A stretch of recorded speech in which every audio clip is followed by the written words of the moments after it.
ನಮಸ್ಕಾರ, ನನ್ನ ಹೆಸರು ಡಾಕ್ಟರ್ ಕಾರೆಡ್ಡಿ ಶ್ರೀಧರ್ ರೆಡ್ಡಿ. ನಾನು general and laparoscopic surgeon in treatment range hospital, KPHP colony, Kukatpally. ಈ ದಿನ ನೋಡೋದಾದರೆ ಅಂಗದ ಬಗ್ಗೆ ಇಶ್ಯೂಸ್ ಬಹಳ ಹೆಚ್ಚಾಗ್ತಾ ಹೋಗ್ತಾ ಇದೆ. ಪ್ರತಿ ಯಂಗ್ಸ್ಟರ್ಸ್ ಆಗಿರ್ಬೋದು, ಚಿಕ್ಕ ಮಕ್ಕಳಾಗಿರ್ಬೋದು, ಯಾರಿಗಾದರೂ ಆಗಲಿ ಅಂಗದ ಮೇಲೆ ಹುಣ್ಣಾಗೋದು, ಚಿಕ್ಕ ಚಿಕ್ಕ ಹುಣ್ಣುಗಳು ಕಾಣಿಸೋದು, ಚಿಕ್ಕ ಚಿಕ್ಕ ಕಟ್ಸ್ ರೀತಿ ಆಗೋದು, ಇವೆಲ್ಲ ತುಂಬ ಫ್ರೀಕ್ವೆಂಟಾಗಿ ನೋಡ್ತಾ ಇದ್ದೀವಿ. ಸೊ ಇದೆಲ್ಲದಕ್ಕೂ ಕಾರಣ ಏನು ಅಂತ ನೋಡೋದಾದರೆ ಡಯಾಬಿಟಿಸ್.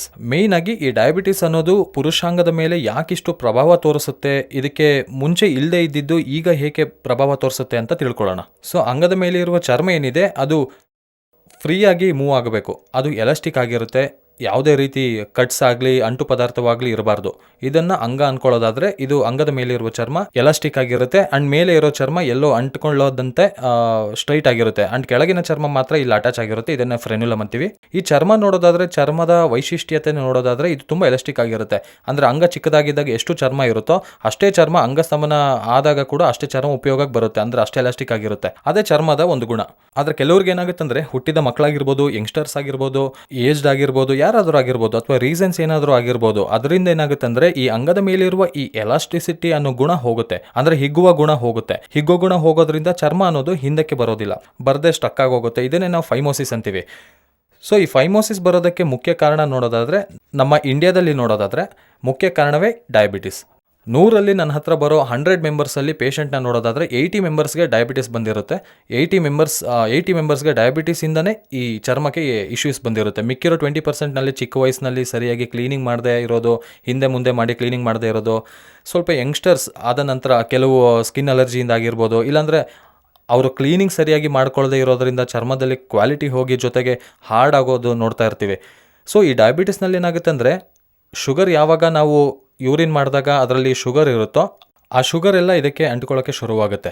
ಈ ರೀತಿಯಾಗಿ ಅಂಟ್ಕೊಳ್ಳುತ್ತೆ. ಆ್ಯಂಡ್ ಅಂಟ್ಕೊಳ್ಳೋದ್ರಿಂದ ಇದೇನು 1 ಮಂತ್ ಟು 2 ಮಂತ್ ಬರೋ ಪ್ರಾಸೆಸ್ ಅಲ್ಲ. ಕೆಲವು ವರ್ಷಗಳಿಂದ ಅದು ಆಗಿ ಸ್ಲೋ ಆಗಿ ಈ ಚರ್ಮ ಅನ್ನೋದು ಮಂದ ಆಗೋಗುತ್ತೆ, ಜೊತೆಗೆ ಹಾರ್ಡ್ ಆಗೋಗುತ್ತೆ.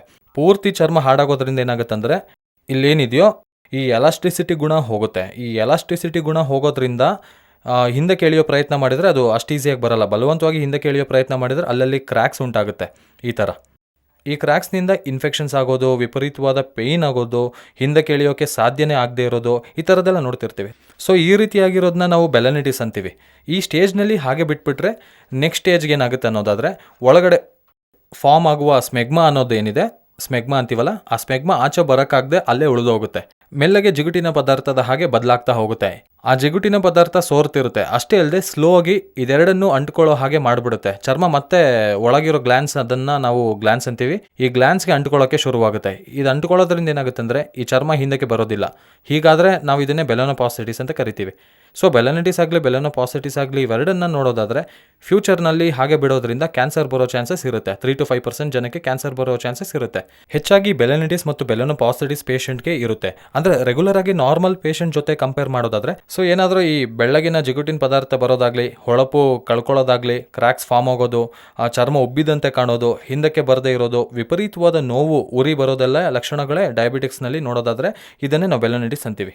ಈ ಸಮಸ್ಯೆ ಏನಾದರೂ ಬಂತು ಅಂದರೆ ನಮಗೆ ಚಾನ್ಸ್ ಇರೋದು ಒಂದೇ ಒಂದು ಪರ್ಮನೆಂಟ್ ಸೊಲ್ಯೂಷನ್ ಅಂತ ನೋಡೋದಾದರೆ ಅದನ್ನೇ ನಾವು ಸರ್ಕಮ್ಸಿಷನ್ ಅಂತ ಕರಿಬೋದು. ಈ ಸರ್ಕಮ್ಸಿಷನಲ್ಲಿ 2-3 ವಿಧಾನಗಳಿರುತ್ತೆ. ಒಂದು ಕೊಯ್ದು ಆಪರೇಷನ್ ಮಾಡೋದು. ಈ ಆಪರೇಷನಲ್ಲಿ ಏನಾಗುತ್ತೆ ಅಂದರೆ ನಾವು ಕೊಯ್ದ ಮೇಲೆ ಹೊಲಿಗೆ ಹಾಕಬೇಕಾಗುತ್ತೆ. ಇದು ತುಂಬ ಅನ್ಕಂಫರ್ಟಬಲ್. ಅಲ್ಲಿ ಡೈಲಿ ಡ್ರೆಸ್ಸಿಂಗ್ಸ್ ಮಾಡ್ಕೋಬೇಕಾಗುತ್ತೆ ಆ್ಯಂಡ್ ಕಾಸ್ಮೆಟಿಕ್ ಆಗಿ ಕೂಡ ಒಳ್ಳೆ ರಿಸಲ್ಟ್ಸ್ ಬರಲ್ಲ. ಬಟ್ ಎರಡನೇ ಸರ್ಜರಿ ವಿಧಾನ ನೋಡೋದಾದರೆ ಈ ಲೇಸರ್ ಅನ್ನೋದು ಏನಿದೆ ಅದರಲ್ಲೂ ಕೂಡ ಕೊಯ್ಯೋ ಬದಲು ಲೇಸರ್ ಮೂಲಕ ಕಟ್ ಮಾಡಬೇಕಾಗುತ್ತೆ. ಅಲ್ಲೂ ಕೂಡ ಹೊಲಿಗೆ ಹಾಕಬೇಕಾಗುತ್ತೆ. ಬಟ್ ಲೇಟೆಸ್ಟ್ ನಮ್ಮ ಟ್ರೀಟ್ಮೆಂಟ್ ರೇಂಜ್ ಹಾಸ್ಪಿಟಲ್ನಲ್ಲಿ ಇಂಡಿಯಾದಲ್ಲಿ ಫಸ್ಟ್ ಟೈಮ್ ನಮ್ಮ TRH ನಲ್ಲಿ ಮಾಡೋ ಸರ್ಜರಿ ಏನಂತ ನೋಡೋದಾದ್ರೆ KSR ಸ್ಟೇಪ್ಲರ್ ಸರ್ಕಮ್ಸಿಷನ್ ಸರ್ಜರಿ. ಇದನ್ನೇ KSR ಸ್ಟೇಪ್ಲರ್ಸ್ ಅಂತೀವಿ. KSR ಸ್ಟೇಪ್ಲರ್ಸ್ನಲ್ಲಿರುವ ಅಡ್ವಾಂಟೇಜ್ ಏನಂತ ನೋಡೋದಾದರೆ, ಇದರಲ್ಲಿ ಬಳಸಿರುವ ಸಿಲಿಕಾನ್ ರಿಂಗ್ ಏನಿದೆ ಅದು ಪ್ರತ್ಯೇಕವಾಗಿ ತಯಾರಿಸಿರುವ ಸಿಲಿಕಾನ್ ರಿಂಗ್. ಅದು ಸ್ಕಿನ್ಗೆ ಯಾವುದೇ ರೀತಿ ಹಾನಿ ಮಾಡದೆ ಪಿನ್ಸ್ನ ಓನ್ಲಿ ಸಿಲಿಕಾನ್ ರಿಂಗ್ ಮೇಲೆ ಬೀಳೋ ಹಾಗೆ ಮಾಡುತ್ತೆ.